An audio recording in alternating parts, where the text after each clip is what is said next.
Hello everybody, Bangla C টিউটোরিয়ালে আপনাদের সবাইকে স্বাগতম। আমি মোহাম্মদ হাসিবুল হাসান।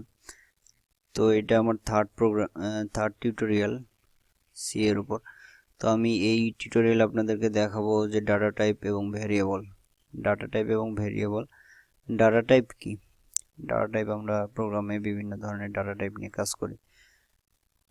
তো ডাটা টাইপ এটা হইতে পারে ইন্টিজার হইতে পারে, এরপর ডাবল হইতে পারে,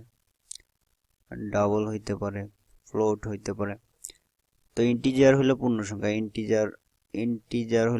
সংখ্যা 3, 4, 5, 6 এই ধরনের হইতে পারে।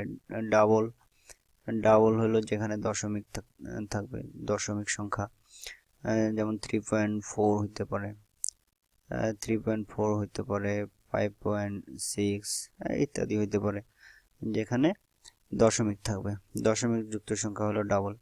তো ইন্টিজার, ফ্লোট, ডাবল, ফ্লোট দশমিক, তবে ফ্লোট এবং ডাবলের মধ্যে একটু ডিফারেন্স আছে। এরপর ক্যারেক্টার আমরা character a, V, B, C বিভিন্ন ক্যারেক্টার হইতে পারে। Integer, float, double. তো বিভিন্ন ডাটা টাইপ বিভিন্ন ধরনের জায়গা প্রোগ্রামিং এর মধ্যে নেয়। যেমন ক্যারেক্টার নেবে 1 বাইট, এরপর ইন্টিজার 2 or 4 বাইট জায়গা নেবে। এরপর ডাবল আছে, ফ্লোট। তো কোন ডাটা টাইপ কত জায়গা নেবে, তো এটা আমরা একটা প্রোগ্রামের মাঝে দেখতে পারি।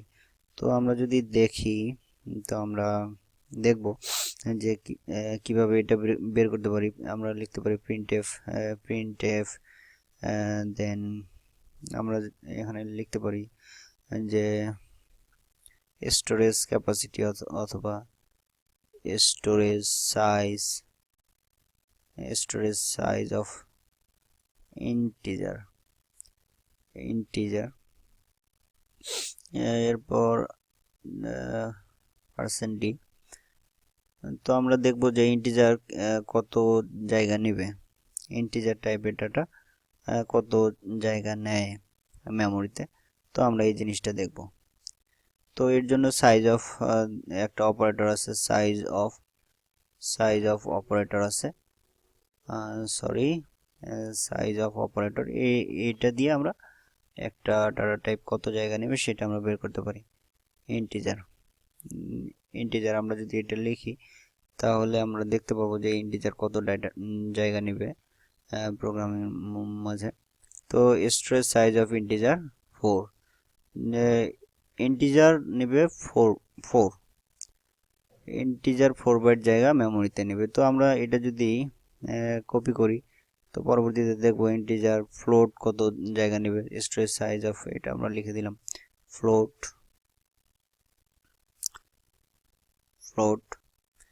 তো এটাকে শুধু চেঞ্জ করে দেব ফ্লোট। এরপরে একে আমরা লিখে দিলাম ডাবল।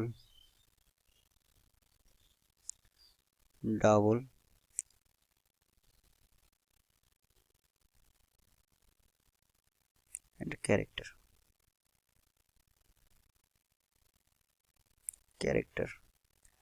তো আমরা এটাকে ক্যারেক্টার করে দেব ক্যারেক্টার। তো আমরা দেখব যে ইন্টিজার, ফ্লোট, ডাবল, ইন্টিজার কত জায়গা নেবে, ফ্লোট কত জায়গা নেবে, ডাবল, ক্যারেক্টার প্রত্যেকটা ইন্ডিভিজুয়ালি কত করে জায়গা নেবে মেমোরিতে, এটা আমরা দেখব। তো এখানে দেখা যাচ্ছে স্টোরেজ সাইজ অফ ইন্টিজার হলো 4, ফ্লোট 4, ডাবল 8, ক্যারেক্টার 1 বাইট করে জায়গা নেবে। তো আমরা দেখলাম যে ডাটা টাইপ ইন্টিজার, ফ্লোট বিভিন্ন যে ডাটা টাইপ আছে, বিভিন্ন ডাটা টাইপ মেমোরিতে কত জায়গা নেয়। তো আমরা এবার দেখব যে ভেরিয়েবল কি। ভেরিয়েবল আসলে কিছু না, ভেরিয়েবল হলো মেমোরি লোকেশনের একটা নাম। অর্থাৎ আমি যে প্রোগ্রামিং এ বিভিন্ন ভেরিয়েবল ইউজ করতেছি, অর্থাৎ যেমন ইন্টিজার এক্স, যে ইন্টিজার এক্স কি, x হলো মেমোরি লোকেশনের একটা নাম, অর্থাৎ আমি x সমান যদি 5 দেই, যে 5 যে ভ্যালুটা আছে ভ্যালুটা মেমোরিতে একটা জায়গা নেবে, 5টা মেমোরির যেই জায়গাটা নিবে সেই জায়গাটার নাম হলো x, সেই জায়গাটার নাম হলো x। আর এই xটা হলো ভ্যারিয়েবল, অর্থাৎ আমরা এখানে দেখতে পাচ্ছি যে ভ্যারিয়েবল আর কিছুই না, মেমোরি লোকেশনের একটা নাম, অর্থাৎ 5 যে ভ্যালুটা আছে এই ভ্যালু মেমোরি যে জায়গাটা দখল করতেছে সেই জায়গাটার নাম হইতেছে x, অর্থাৎ সেই মেমোরি লোকেশনের নামটাই হচ্ছে ভ্যারিয়েবল। তো এই যে ভ্যারিয়েবলটা আছে, যে মেমোরি লোকেশনের যে বিভিন্ন নাম আমরা ইউজ করতেছি, এই বিভিন্ন নামটা যে এই যে ভ্যারিয়েবলটা এইটা আবার কোন টাইপ, অর্থাৎ মেমোরিতে জায়গা নিতে পারে 5, ভ্যালু যদি 5 হয় তাহলে এই যে আমার ভ্যারিয়েবলটা, এই ভ্যারিয়েবলের টাইপটা হলো ইন্টিজার, অর্থাৎ এই ভ্যারিয়েবলটা একটা পূর্ণ সংখ্যা নিচ্ছে, অর্থাৎ এই মেমোরি লোকেশনের এই জায়গাটা, মেমোরি লোকেশনের এই x নামে যে জায়গাটা আছে এই জায়গাটা একটা পূর্ণ সংখ্যা হোল্ড করতেছে, অর্থাৎ এই ভ্যারিয়েবলের টাইপটা তখন হয়ে যাচ্ছে ইন্টিজার। এখন এই অন্য একটা যদি হয় ডাবল, ডাবল লিখলাম y ইকুয়াল 4.6, অর্থাৎ যে y নামে যে জায়গাটা আছে আমার মেমোরিতে, y নামে যে জায়গাটা আছে সে 4.6 এই ভ্যালুটা হোল্ড করতেছে, অর্থাৎ ডাবল টাইপের একটা ভ্যালু হোল্ড করতেছে। তাহলে এই ভ্যারিয়েবল y ভ্যারিয়েবলের নাম টাইপ হচ্ছে ডাবল, এটা হলো ইন্টিজার টাইপের ভ্যারিয়েবল, এটা হলো ডাবল টাইপের ভ্যারিয়েবল। ভ্যারিয়েবল হলো আমার মেমোরি লোকেশনের যে নামটা, যেই নামে আমি মেমোরিতে কোনো একটা জায়গা ফিক্সড করে রাখতেছি কোনো একটা ভ্যালুর জন্য, সেই নামটাই হলো ভ্যারিয়েবল। তো ধন্যবাদ এই টিউটোরিয়াল দেখার জন্য, এবং আশা করব যে পরবর্তী টিউটোরিয়ালগুলো দেখবেন এবং আমার চ্যানেলকে সাবস্ক্রাইব করবেন।